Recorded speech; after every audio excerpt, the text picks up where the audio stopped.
12th class pass करने के बाद एक बच्चा कर क्या सकता है? कोई क्लर्क की जॉब कर सकता है, कोरियर बॉय की जॉब कर सकता है, कहीं किसी ऑफिस में छोटा मोटा काम कर सकता है। जहाँ जहाँ मैंने इंटरव्यू दिया लगभग सभी जगह से रिजेक्शन मिला। वहाँ मैंने देखा मेरा पूरा टाइम एंगेज हो गया, लेकिन उसके बावजूद भी मेरे माइंड में हमेशा रहता था कि और नया क्या मैं कर सकता हूँ। तो मैं अपने फ्रेंड से बात कर रहा था कि भाई मैं कोई बिजनेस करना चाहता हूँ, क्योंकि करना फाइनली मुझे बिजनेस ही है। तब मुझे पता लगा इस काम की शुरुआत करने के लिए 2.5 से 3 करोड़ रुपए चाहिए, जबकि मेरे पास तो पैसे भी नहीं थे। लेकिन एक चीज मुझे पता था कि अगर आप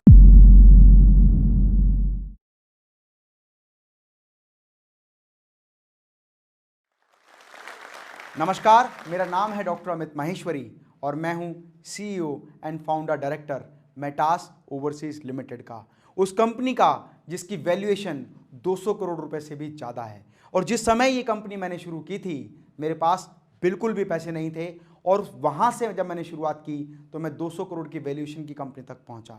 अगर मैं अपनी कहानी की बात करूं तो हम रहा करते थे शकूरपुर जेजे कॉलोनी, जो स्लम एरिया है, उसके छोटे से घर में। वहीं हमारा पालन पोषण हुआ, मैं, मेरी 2 बहनें और माता पिता। 5 लोगों का परिवार हम उस जेजे कॉलोनी में रहते थे।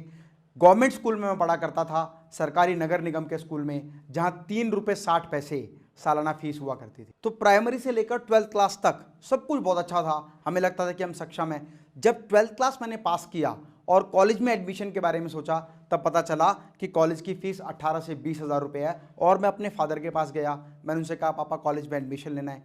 तो उनके चेहरे को देखकर मैं समझ गया कि हम शायद इतने सक्षम नहीं हैं कि 18 से 20 हज़ार कॉलेज की फ़ीस भर सकें। उन्होंने मुझसे कहा चलो ठीक है, प्रयास करते हैं, कोशिश करते हैं, देखते हैं क्या होगा, और तुम भी थोड़ा कोशिश करो कि किस तरह से आप कॉलेज में एडमिशन ले सकते हैं। मैं बहुत परेशान था और सोच रहा था कि 12th क्लास पास करने के बाद एक बच्चा कर क्या सकता है? कोई क्लर्क की जॉब कर सकता है, कोरियर बॉय की जॉब कर सकता है, कहीं किसी ऑफिस में छोटा मोटा काम कर सकता है। तो वहाँ सोचते सोचते मेरे मन में ख्याल आया कि अगर मैं जिस सब्जेक्ट में सबसे बेस्ट हूँ, अगर उसी सब्जेक्ट की मैं ट्यूशन पढ़ाता हूँ, तो शायद मैं कम समय में उतना पैसा इकट्ठा कर सकता हूँ कि मैं आराम से कॉलेज में एडमिशन ले सकूँ। और बैठे बैठे मैं सोच रहा था, तो मैंने सबसे पहले कांटेक्ट किया अपने उन ट्यूशन टीचर से जिनके यहाँ मैं खुद अकाउंट्स की ट्यूशन पढ़ता था। मैं उनके पास गया कि सर मैं अकाउंट का सब्जेक्ट पढ़ाना चाहता हूँ।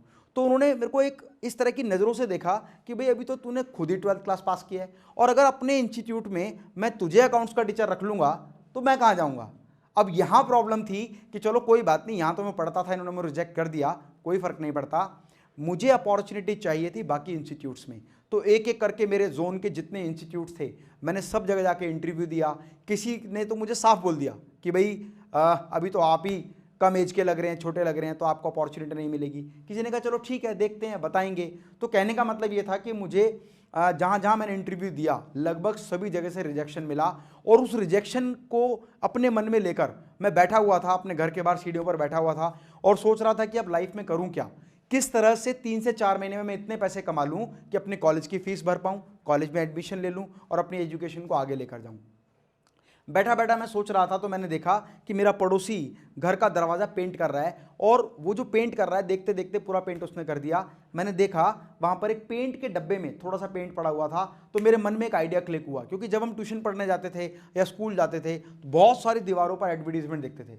तो मुझे लगा अगर मैं किसी भी तरीके से छोटा सा एडवर्टीजमेंट कर दूं कि मैं अकाउंट्स का ट्यूशन पढ़ा सकता हूं, तो शायद मुझे कोई ना कोई ट्यूशन मिल जाए और मैं आसानी से इतना पैसा इकट्ठा कर लूं कि अपने कॉलेज में एडमिशन ले सकूं।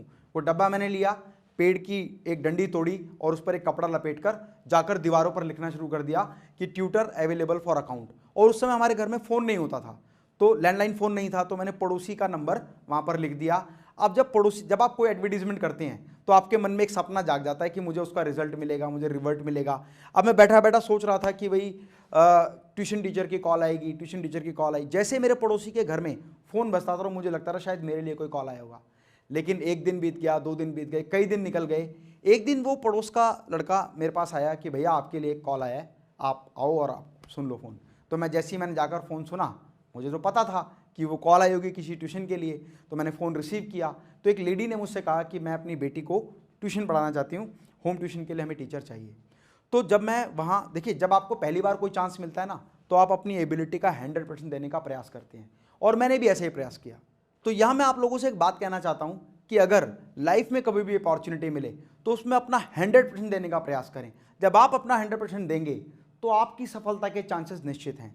वो मुझे होम ट्यूशन मिली, वो फीस मुझे मिली, और उसके बाद उस लड़की ने कई अपने फ्रेंड्स को रिकमेंड किया, जिसकी वजह से मुझे कई सारी कोचिंग्स मिल गई और मैंने फाइनली अपने कॉलेज की फ़ीस भरी और आगे पढ़ाई शुरू करी। अब मैंने डिसाइड कर लिया कि मुझे होम ट्यूशन्स नहीं, अपने कोचिंग में स्टूडेंट्स को पढ़ाना है, और खुद एक छोटा सा बोर्ड बनाया, लिख दिया उस पर अपने इंस्टीट्यूट का नाम, ज्ञान इंस्टीट्यूट, और अपने घर के बाहर टांग दिया।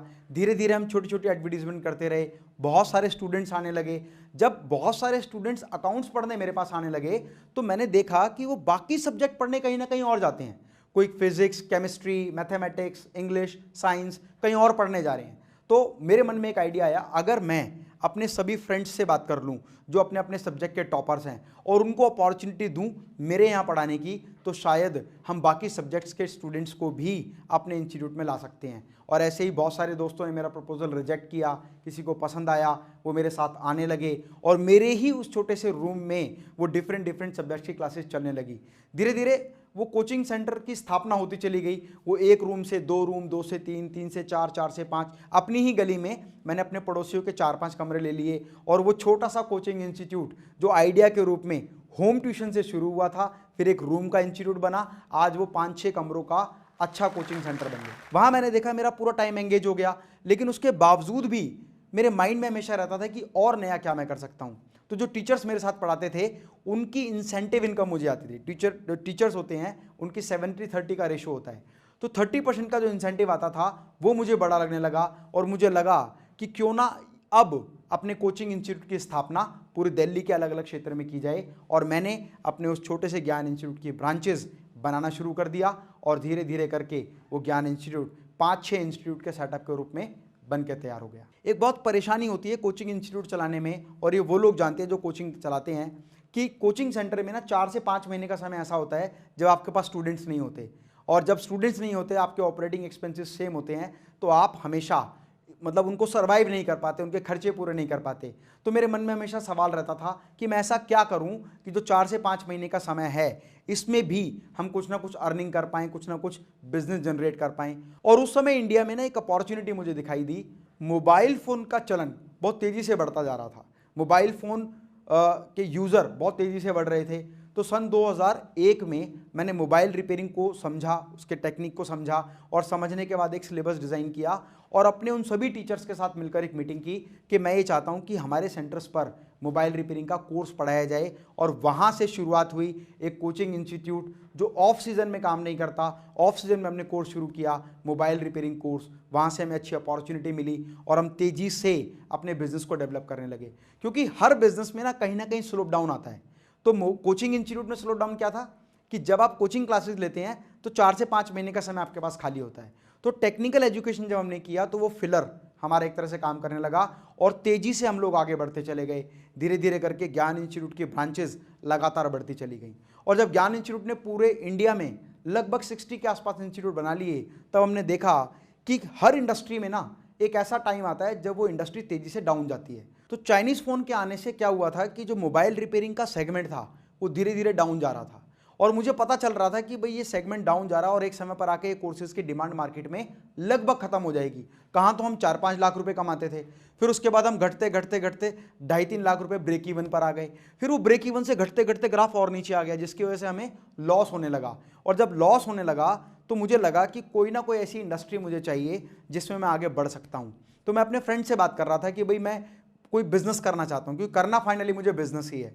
तब उसने मुझसे कहा कि भाई मेरे फादर जो हैं वो चैम्बर ऑफ कॉमर्स के मेंबर हैं, तू चैम्बर ऑफ कॉमर्स में जा, उनकी मेंबरशिप ले, वहाँ के लोगों से मिल, बातचीत कर, तो तुझे बिजनेस की समझ आएगी। वहीं पर मुझे एक इंडस्ट्री दिखाई दी, स्टील इंडस्ट्री। मैंने देखा कि पिछले कुछ वर्षों में बहुत सारी चीज़ें, जैसे हमारे गेट हैं, ग्रिल हैं, रेलिंग्स हैं, ये पहले वुड की हुआ करती थी, फिर ये लोहे में आई, लोहे के बाद ये स्टील में कन्वर्ट होने लगी। तो मुझे लगा कि ये राइट इंडस्ट्री है जो इंडिया में अभी तेज़ी से ग्रो करेगी। तो मुझे वही काम इंडिया में करना था और इसी दृढ़ निश्चय के साथ जब मैं इंडिया में आया तब मुझे पता लगा इस काम की शुरुआत करने के लिए 2.5 से 3 करोड़ रुपए चाहिए, जबकि मेरे पास तो पैसे भी नहीं थे। इवन मैं तो अपने मोबाइल रिपेयरिंग कोर्स के बिजनेस में लॉसेज में था, लॉस बियर कर रहा था। तो लेकिन एक चीज़ मुझे पता था कि अगर आपको बिजनेस को मल्टीप्लाई करना है, बिजनेस को ग्रो करना है, तो अगर आप अपने बिजनेस को लोगों को बताएं, समझाएं, उनको अपना प्रपोजल दिखाएं, तो बहुत सारे ऐसे लोग आपको मिल सकते हैं जो आपके बिजनेस में इन्वेस्ट कर सकते हैं, आपके साथ एज ए पार्टनर आ सकते हैं। तो मैंने वो स्टील इंडस्ट्री का पूरा एक बिजनेस प्रपोजल बनाया, क्योंकि उस टाइम इंडिया में स्टील का बिजनेस शुरू करने के लिए 2.5 से 3 करोड़ की इन्वेस्टमेंट थी, और कहाँ मैं जीरो ही नहीं, मैं तो माइनस में चल रहा था, मेरे ऊपर तो लॉसेस थे इंस्टीट्यूट के। तो मैंने एक बिजनेस का प्रपोजल डिज़ाइन किया, डिफरेंट लोगों को प्रपोजल देना शुरू किया कि भाई ऐसे हम स्टील इंडस्ट्री लगाना चाहते हैं, स्टील की फैक्ट्री खोलना चाहते हैं। तो धीरे धीरे क्या है कि जब आप कोई काम प्रपोज्ड किसी को बताते हैं ना, तो बहुत कम लोग ऐसे होते हैं जो उस पर विश्वास करते हैं। लोगों ने मेरा प्रपोजल रिजेक्ट किया, लेकिन वहाँ ना मैंने हार नहीं मानी कि प्रपोजल रिजेक्ट हुआ है ना, तो मुझे रिजेक्शन से उसकी कमियों को समझना है कि क्या ऐसी कमी है जिसकी वजह से आपका प्रपोजल रिजेक्ट हो गया है। और हर बार मैं अपने प्रपोजल को अपग्रेड करता गया। फ्रेंड्स, आपको जान के आश्चर्य होगा, 65 टाइम, 65 बार मेरा प्रपोजल रिजेक्ट हुआ, लेकिन हर बार मेरा प्रपोजल रिजेक्ट नहीं, अपग्रेड होने का मौका मुझे मिला। मैं अपने प्रपोजल को अपग्रेड करता गया और फाइनली मुझे एक इन्वेस्टर मिला जिसने कहा कि ठीक है, मैं आपके इस प्लान पर इन्वेस्ट करता हूं। उसने कुछ पैसा इन्वेस्ट किया और मैंने भी जो चीज़ें मेरे पास थी, दुकान थी, एक छोटा सा और प्लेस था मेरे पास, एक गाड़ी थी मेरे पास, वो मैंने सब कुछ बेचकर 25 लाख रुपए अपने इकट्ठे किए, कुछ पैसा इन्वेस्टर से लिया और पहला प्रोजेक्ट लगाने का प्रयास किया। लेकिन कई बार क्या होता है, जब आप बड़े बड़े रिस्क लेते हैं तो कई बार आपके रिस्क हिट हो जाते हैं और कई बार आपके रिस्क फेल भी हो जाते हैं। तो मेरे साथ भी ऐसा हुआ कि पहला जो मैंने मटेरियल बनाया उसमें से 90% मटेरियल रिजेक्ट हो गया, क्योंकि स्टील इंडस्ट्री के बारे में मेरे पास कोई खास नॉलेज नहीं थी, सिर्फ थोड़ी बहुत इंफॉर्मेशन के माध्यम से मैंने काम शुरू किया था। लेकिन मैंने ना हार नहीं मानी, क्योंकि मुझे ये पता था कि अगर आप अपने बिजनेस के प्रपोजल के लिए इन्वेस्टर के पास जाते हैं तो कुछ लोग तो ऐसे होते हैं जो आपके बिजनेस प्लान पर पैसा इन्वेस्ट करने के लिए तैयार हो जाते हैं। मैं और इन्वेस्टर्स के पास गया, वहाँ से कुछ मैंने कैपिटल रेज की, धीरे धीरे करके जब मैंने नेक्स्ट अपना मटेरियल बनाया तो मेरा फाइनल प्रोडक्ट बन के तैयार हुआ, जिसके बिहाफ पर मैंने एडवर्टीजमेंट करना शुरू किया और हर उस बंदे को बुलाया जो पहले टाइम पर मेरे प्रपोजल को रिजेक्ट कर चुका था। वो लोग आए, उन्होंने देखा, समझा, मेरे साथ बिजनेस एसोसिएशन की और फाइनली हमने 27 सितंबर 2012 को जो स्टील इंडस्ट्री का काम शुरू किया था, 14 अगस्त 2014 को हमने अपनी पब्लिक लिमिटेड कंपनी फॉर्म की और पूरे हिंदुस्तान में बहुत सारे एक्सक्लूसिव शोरूम बनाकर बहुत सारे नंबर ऑफ शेयर होल्डर्स के साथ एक कंपनी की स्थापना की। तो अपने लाइफ के इस सफ़र से मैं कुछ ऐसी बात आपको बताना चाहता हूँ अपने जीवन के अनुभव से, जिसको अगर आप अपनी लाइफ में इंप्लीमेंट करते हैं तो आपको हर वो सफलता हासिल होगी जिसे आप प्राप्त करना चाहते हैं। Number 1, risk bearing capacity. आपके अंदर रिस्क लेने की क्षमता होनी चाहिए। जितना ज़्यादा रिस्क लेने के लिए आप तैयार होंगे, सफलता के चांसेस भी उतने ज़्यादा होंगे। आपको ये देखना होगा कि कौन कौन सी ऐसी चीज़ें हैं जिस पर मैं इम्प्लीमेंटेशन करके अपनी लाइफ को और अधिक सफल बना सकता हूँ। दूसरी महत्वपूर्ण बात, हमेशा अपने सपने बड़े देखें। आप ये देखें कि कौन कौन सी ऐसी चीज़ें हैं जो लाइफ में आप अचीव करना चाहते हैं। बड़े सपनों के साथ जब आप काम करते हैं तो आपके काम करने के तरीके भी डिफरेंट होते हैं। तीसरी बात, मेहनत करने से कभी पीछे ना हटें, क्योंकि जो व्यक्ति राइट डायरेक्शन में मेहनत करता है उसकी कामयाबी के चांसेस उतने ही गुना ज़्यादा होते हैं। और चौथी सबसे इंपॉर्टेंट चीज़, परिवेश बदलो तो जिंदगी बदल जाएगी। आपको ये देखना है कि आप लाइफ में कहाँ पहुँचना चाहते हैं, कैसा बनना चाहते हैं, तो उस तरह के परिवेश को ढूंढो, उस तरह के परिवेश में शामिल होने के प्रयास करो। किस तरह से मैं उस परिवेश में जा सकता हूँ, उन लोगों का समूह कर सकता हूँ, उन लोगों के साथ मिलकर बातचीत कर सकता हूँ और उन लोगों के अनुभव को अपनी लाइफ में इंप्लीमेंट करके अपने आप को कई गुना आगे ले जा सकता हूँ। तो यही वो 4 चीज़ें थी जो मैंने अपनी लाइफ में इंप्लीमेंट की, जिसकी वजह से एक शकूरपुर जेजे कॉलोनी में रहने वाला लड़का आज इस मंच पर आकर आपके सामने खड़ा है और एक Metas overseas public limited company का CEO एंड फाउंडर डायरेक्टर है। तो एक बात मैं आपसे कहना चाहूँगा कि ठान कर देखो हृदय में, काम कोई मुश्किल नहीं, और तुम कभी भी ये ना सोचो नहीं ये मुमकिन नहीं।